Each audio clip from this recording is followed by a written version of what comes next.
someone has probably thought of this. Anyway, I'm going to rank View Askewniverse characters based on who I think would make for the most interesting Silent Hill protagonist. This was spurred up from going through an old-ass website that's about, like, various movies and media, and coming across this, like, old image of, like, Randall in Pyramid Head, and it's, like, a Halloween pic, and I'm like, you know, Randall wouldn't really be my number one, you know, Silent Hill protagonist pick out of the whole Askewniverse crew. And I already talked about it on the server I'm in, but I figured why not? I go in depth with every single one. Now let me, like, put any character that I don't care for or don't know in D tier. Like, characters that don't interest me enough to even warrant considering. So, when it comes to Silent Hill, though, people tend to be in two camps. There's people who think that Silent Hill is more like a personal hell sort of thing, where it confronts you with, like, your personal demons. This is most specifically comes from Silent Hill 2, which is, like, the most popular game of the whole franchise, which, while warranted, I feel like is what kind of causes this, like, whole, like, debate of, like, what is Silent Hill, but, like, you know, some people go with the whole ideology that Silent Hill is, like, your personal demons, like, your personal hell personified into, like, a foggy, quiet town with static-inducing monsters, while the other camp, it's more like a sad tale about a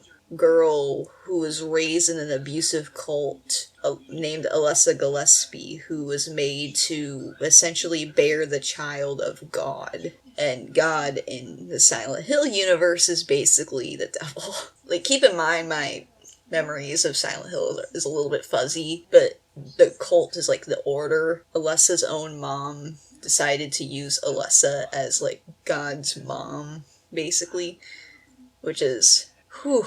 So, and the only way to, I guess, curate and gestate God for the Order is to basically make this poor girl go through hell and feel nothing but misery. And then it gets to a point where she just gets burnt alive in her home and had to be taken to the hospital, which is why in Silent Hill, hospitals are a big thing, because that's where Alessa had to live in. And Alessa basically splits herself in half. Her original self, and then her other version of herself, who is Cheryl. And Cheryl she uses to essentially escape from her pain and torture to, you know, be raised by an actual caring family, i.e. Harry Mason and his current wife at the time. And then that's where, like, the whole start of the first game comes in. Keep in mind, I could be completely wrong, it's been a while, but yeah. That's where we get two camps of the Silent Hill,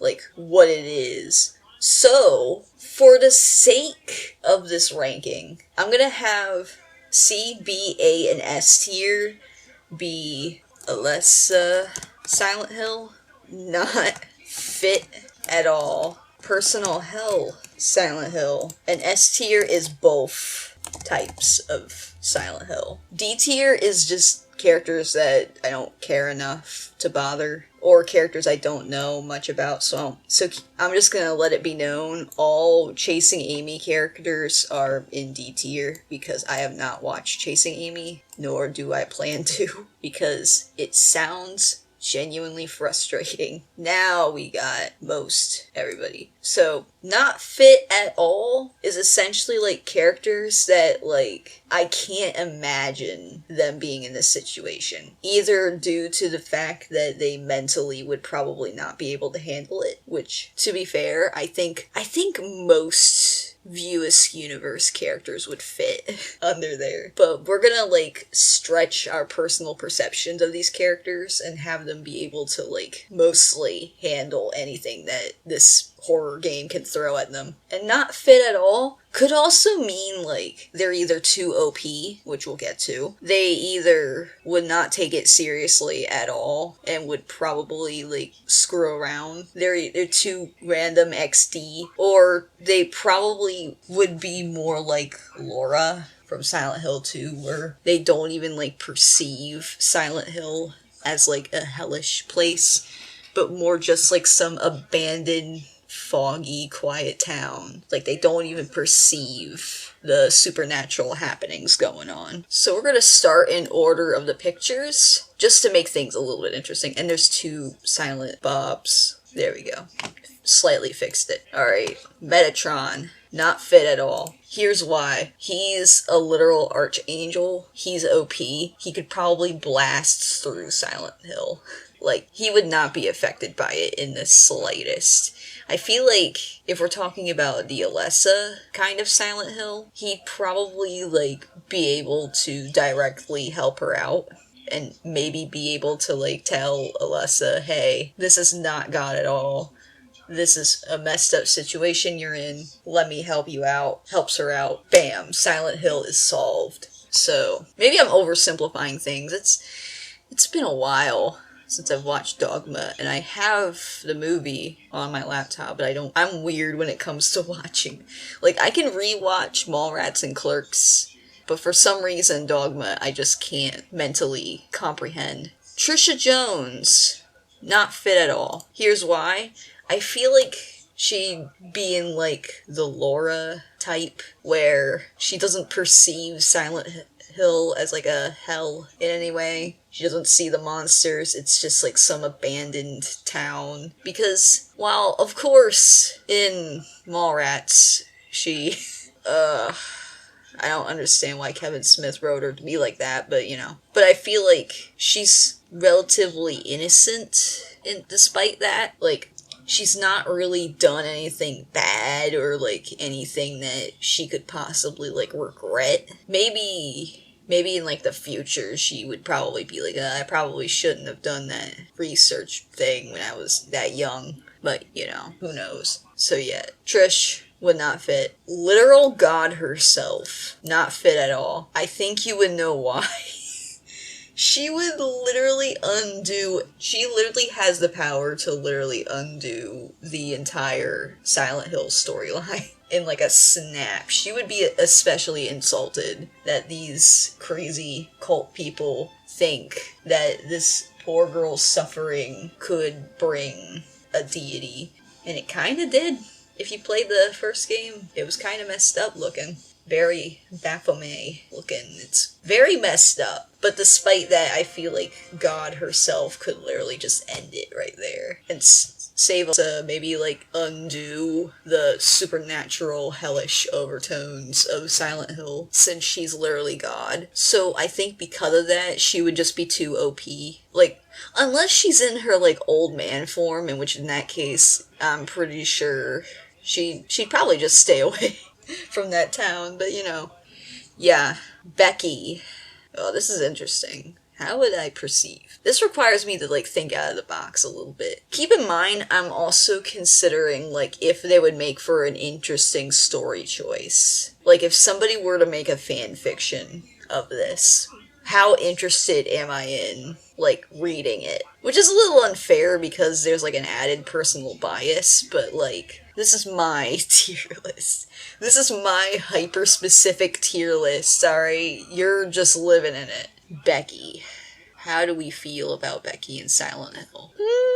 I think, like I said, it's kind of hard to imagine these people to have, like, the mental fortitude to, like, be able to handle the horrors that Silent Hill can throw at them, no matter what kind of Silent Hill we're talking about, but I feel like Becky would thrive in the Alessa type. Because here's why. I think Becky would, like, see, like, the specific kind of pain that Alessa is going through. Like, see the shit that she has to go through. See in between the lines with everything that's going on. And she would be personally motivated to, like, help the girl out, you know? And see it through, in a way. If it was, like, a personal hell, I feel like she would not be able to handle it, because, like, if you've read, like, the prequel Clerks 2 comics, like, she's going through some stuff, and I imagine she would not want to be in a town that's basically making her relive that. So in that case, I feel like an Alessa-based Silent Hill would be more suited for her. Girl power and all that.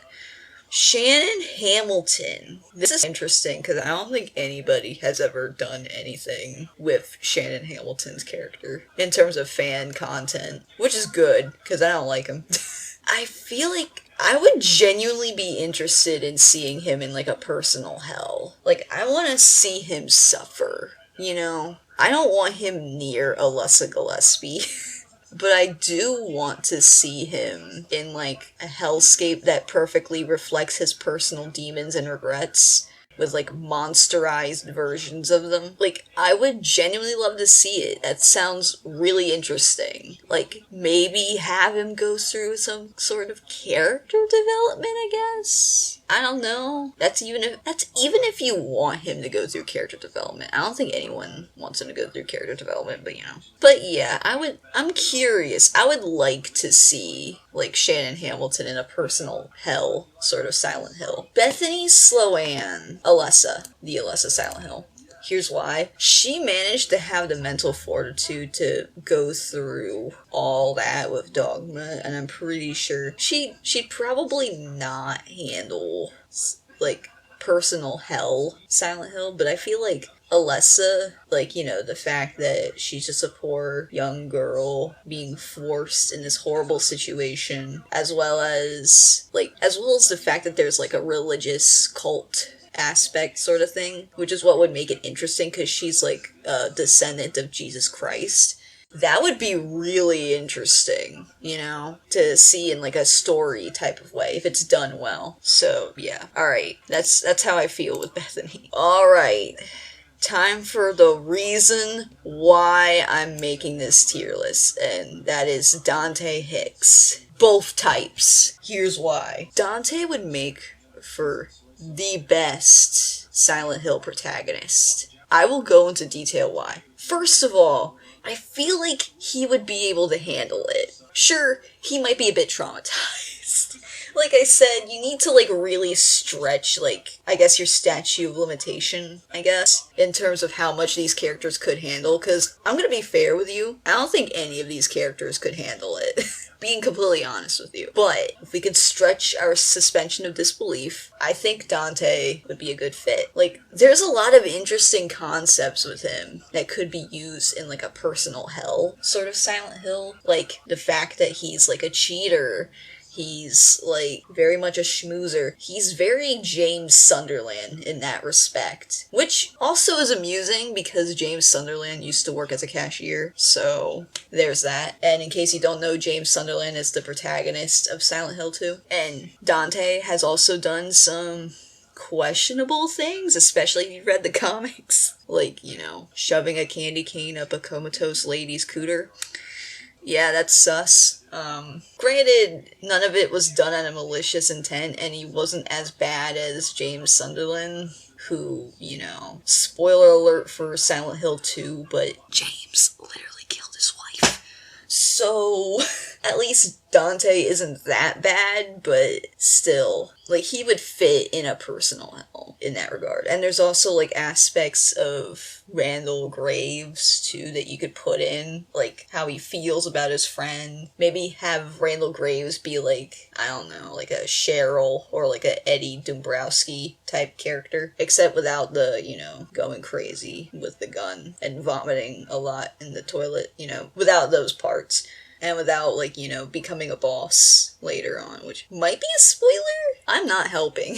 But Dante could also fit in an Alessa Silent Hill type story, because Dante, in case you didn't know, has like a character thing where he's clearly like paternal in a sense, especially in Clerks 2, which I don't want to acknowledge because I hate Clerks 2. But in some of the Clerks 2 promo, he's stated to have always wanted to be a dad, and in Clerks 2 you see that clearly through him just staring at this child at a window.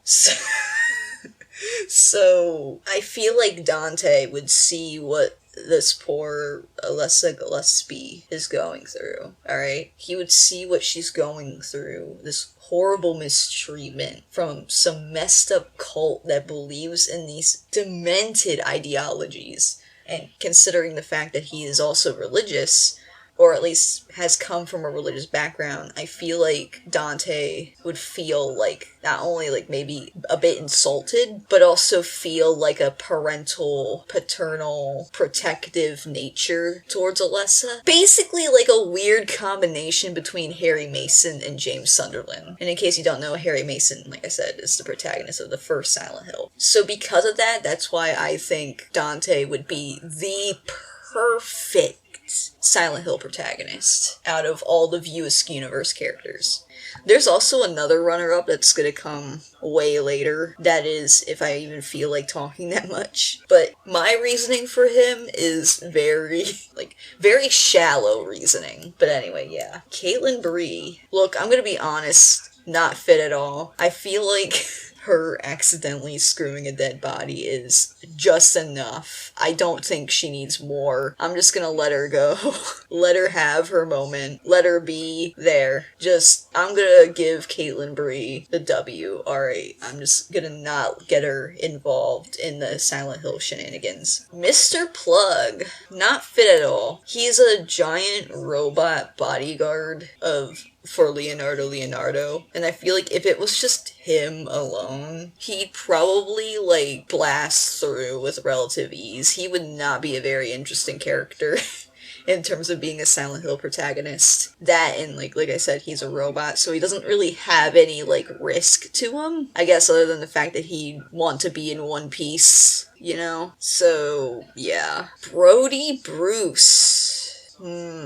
Personal hell. Here's why. I feel like Brody wouldn't take it seriously enough to, like, fully take it in, but I think you could do, like, a lot of things with his character, like the fact that he masks his feelings away, maybe have, like, a masked, superhero-esque type of monster-based thing, be, like, the main, like, enemy, have, like, very promiscuous type of monsters. Not the sexy nurses, though, because I'm tired of those.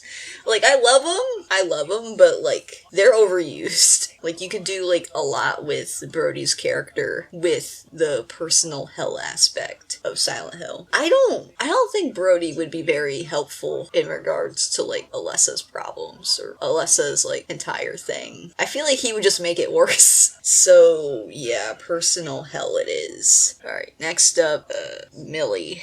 Millennium Falcon. Not fit at all. Same thing with Trish. She would probably not perceive the monsters or anything. And at bare minimum, it'd probably be like monsters based on the fact that she lacks a dad. But even then, that's...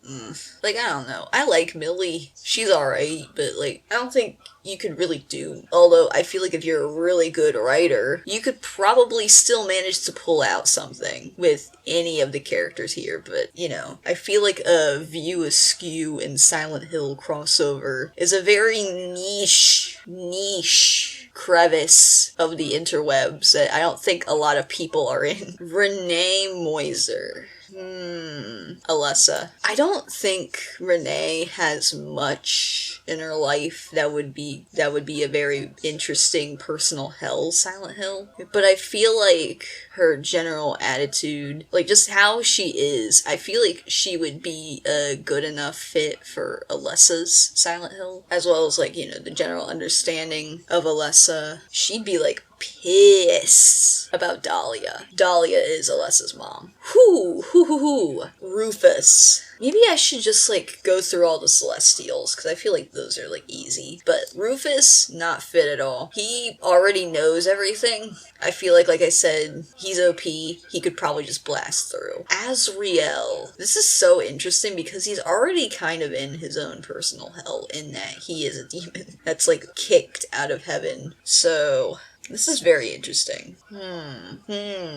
Azriel. My headcanoned former angel of death until he got booted out and Loki had to take in his place. Because, like, former muse is boring, alright? Azriel is, like, the actual name of the angel of death, so, yeah. Anyway, back on the actual subject here. He's such a character for me that I don't usually think about him often. And when I do, it's mild thinking. Like, I'm not passionate for Azriel. Like, I don't like him that much. But, in terms of him being a Silent Hill protagonist, he could be in any of them. Like, he could be in not fit at all due to the fact that he's a Celestial. He could just, like, he could arguably make Silent Hill worse. With Alessa, he would probably have some personal beef with the Order's god. I would find that pretty interesting. With personal hell, it'd just be like a normal day in his life. So maybe he could be both types, but at the same time though, I feel like he just make things worse. So... I'm gonna put him in not fit at all, because either way, he's probably gonna screw some shit up. Steve Dave, personal hell. He sort of fits, like, the reason why I'm doing this is because of the fact that Silent Hill protagonists sort of have this universal thing of just being an everyday person. And that's why I find the concept of You Askew and Silent Hill crossover to be interesting, because they could all potentially be decent, like, choices for, like, some weird Silent Hill fan game. Steve Dave, I feel, would make for a pretty good choice for a personal hell sort of situation. He's got, like, a lot of issues going on. I don't personally like him. It's so mean because I put Brody in personal hell because, like, there's a lot of interesting things you could do with him, but Brody is, like, literally my favorite character. But with Steve Dave, I want him to go through personal hell just so that way he could go through some character development for once. Because hate is tiring.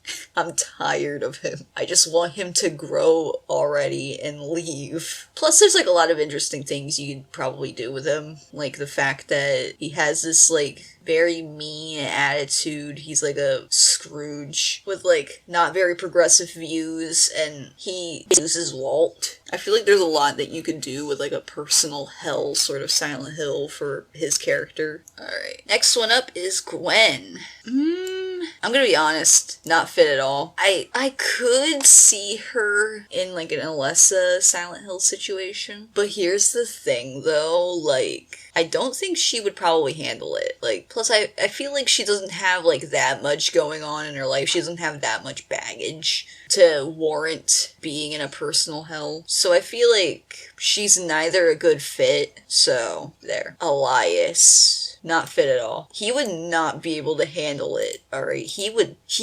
split. Now, maybe Clerks 3, Elias, probably would because he's like a goth. But even then, I don't know, because obviously I've not watched Clerks 3, so I wouldn't know. But, you know, I just think Elias would not handle it, no matter what kind of Silent Hill it is. He would just not be able to handle it. Get out of here. He cannot. Brandy.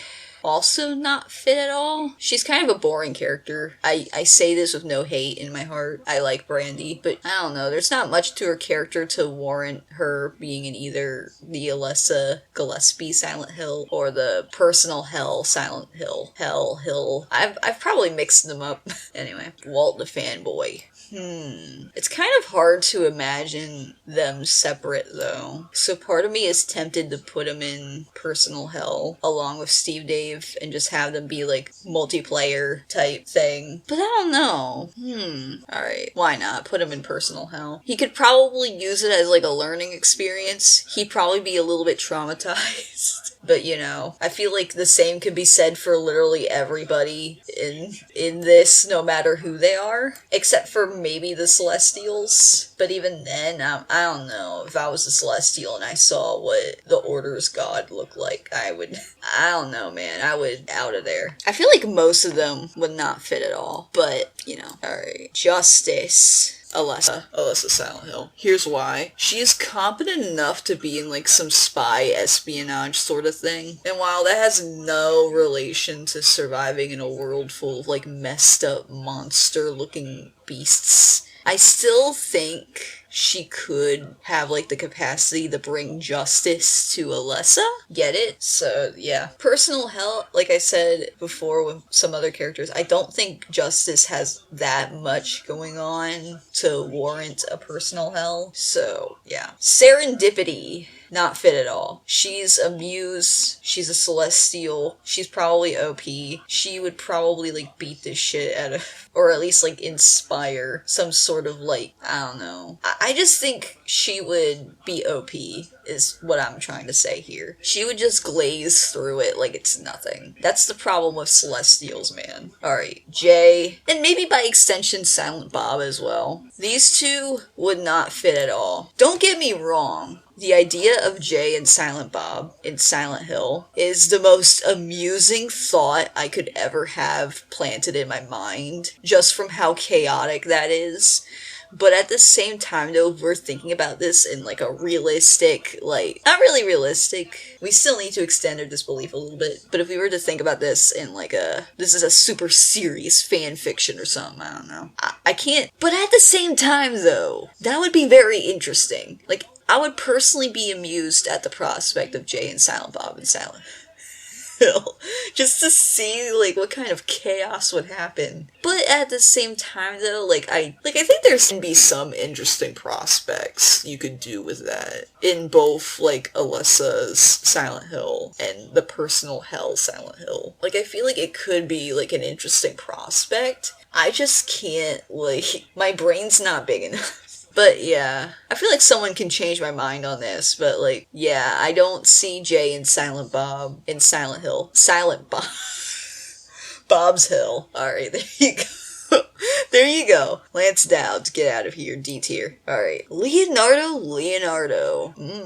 That's actually a potentially interesting concept. We don't see a lot of Leonardo. He only shows up in Clerks Animated. That's really saddening for me. So, where do I think Leonardo should be? Like, I don't think he would be decent in like an Alessa Gillespie type of Silent Hill. Personal hell Silent Hill for Leonardo seems interesting. I don't know. I'm tempted to put him into not fit at all, but like with Jay and Silent Bob, I'm willing to change my mind on it. So put like a giant asterisk next to Leonardo along with Jay and Silent Bob. Alright, Bartleby. Very interesting. Unironically, I feel like Bartleby could fit with both types. He's not my number one pick, obviously, because he's like a fallen angel. He's not really a regular every guy. Although, to be fair though, Alex Shepard from Homecoming isn't really an average every guy. He's like a, I guess, semi-soldier. You'll know if you know the game, but like, I don't know. Like, I don't want to diss on Homecoming, but like, I like the aspect of Silent Hill protagonists just being like every guy. Like the every type of person, like, you know, Heather, Henry Mason, just random everyday people. So while Bartleby obviously doesn't fit that bill because of the fact that he's an angel, I think he would fit for both Alessa Gillespie's Silent Hill and Personal Hell Silent Hill. Mostly because of the fact that in Personal Hell, you would probably get to see him like relive the events of Dogma and make him relive his regrets and suffering, which would be a very interesting thing, especially in terms of his character. Like, make him relive his regrets. Maybe have, like, monsters based on, like, you know, holy figures. Like, things that he's, like, feared and have to deal with in heaven, but kind of like taunting him in Silent Hill as he's like trying to burst through everybody, and like use it to have him go through some sort of like character growth in that regard too. Like make him realize that the shit he pulled in Dogma was ass. But I also feel like Bartleby could work for an Alyssa Gillespie type of Silent Hill, because I feel like he would see what Alyssa Gillespie is going through with like his angel mind, his watcher Gregory mind, and he'd be like, damn son, that's messed up. I gotta help her out, because like he understands what it's like to be like used and abused for the sake of the holy mackerel. So yeah, I feel like Bartleby would definitely be like a helpful force in regards to Alessa. That's if we're talking about like train scene Bartleby. But even then, like, I don't care for post-train scene Bartleby. That Bartleby doesn't exist for me. I like to pretend that Dogma wasn't like that. So yeah, that's where Bartleby is at, surprisingly enough. Loki's kind of interesting. I feel like he would also be like a good fit for both types. Think about it. Personal hell would be like his regret for like unintentionally causing Bartleby to like break, you know, the unnecessary violence he had to commit in order to get to where he was at, to the point where he regrets it, you know. There's a lot of interesting things you could do with that, and like his character development and how that grew and all that. And I also feel like the same thing with like Alyssa Gillespie's Silent Hill. I feel like at first he'd be like very aggressive with it. Like he'd be like, what the fuck are you people doing to this child? And then like over time he'd like be like a little bit more compassionate, but still like furious, you know. I feel like both Bartleby and Loki would be really fucking pissed about what's going on, you know. Especially since Alyssa Gillespie was like 17, 16, I don't know. Somewhere around there. Basically a minor. So, throughout the duration of like this background story. Keep in mind, I barely even touched the surface for Silent Hill's background story too, so. Especially if you consider the movie executive scene. I feel like Loki and Bartleby would be perfect fits for like an Alyssa Gillespie type situation for Silent Hill. Although they would also like be OP because they're both angels and they would just like blast through. But you could make it interesting and have them be like ex-angels now human, and they just happen to still retain their memories of being an angel through some plot related reason. I don't know. Alright, now for my shallow pick in regards to Silent Hill protagonist choice. T.S. Quint Shaw. I made up the Shaw part because I think that would be his last name.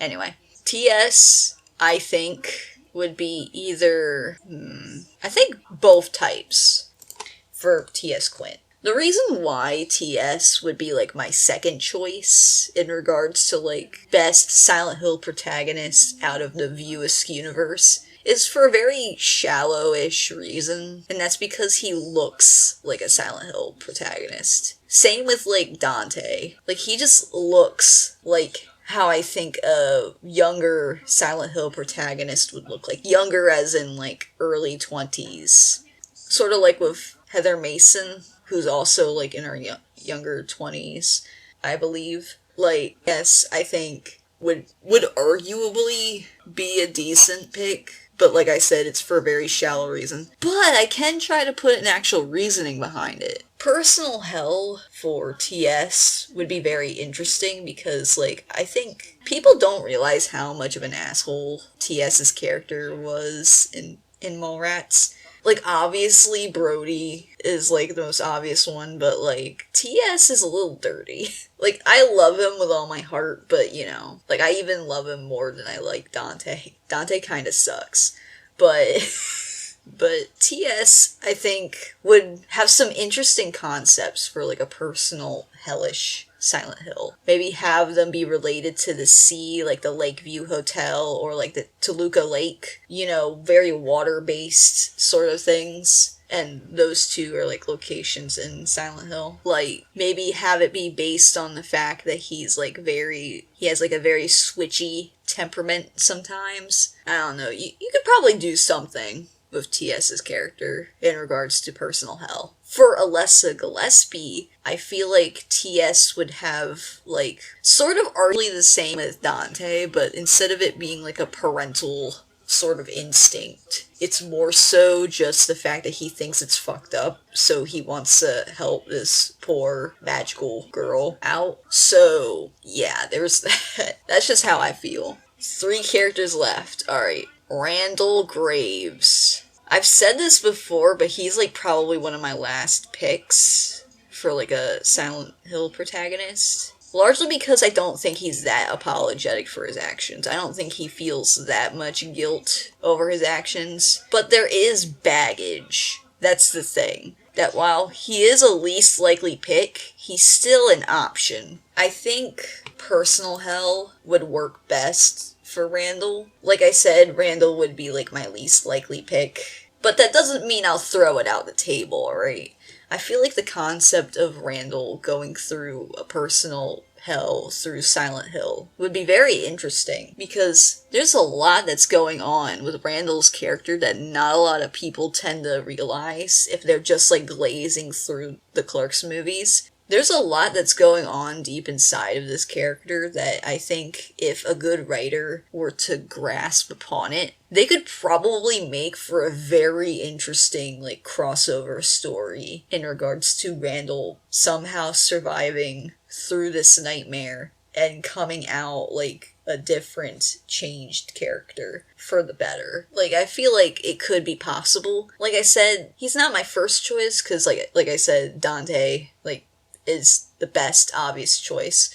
But Randall is still there. I feel like, but yeah, I feel like, because there's a lot that you could do with it, with him, like, you know, maybe, like, his internalized homophobia, his desire towards Dante, even though Dante is, like, a straight guy, his fears of not being reciprocated in that regard, I was about to say his abuse of sex, but, like, basically his usage of women as a way to, like, relieve himself. Very James Sunderland in that regard. Lots of, like, sexual themes that you can use with it. Fears of getting someone pregnant. Fears of, like, opening up to somebody emotionally. Feelings of being the bad guy in the situation.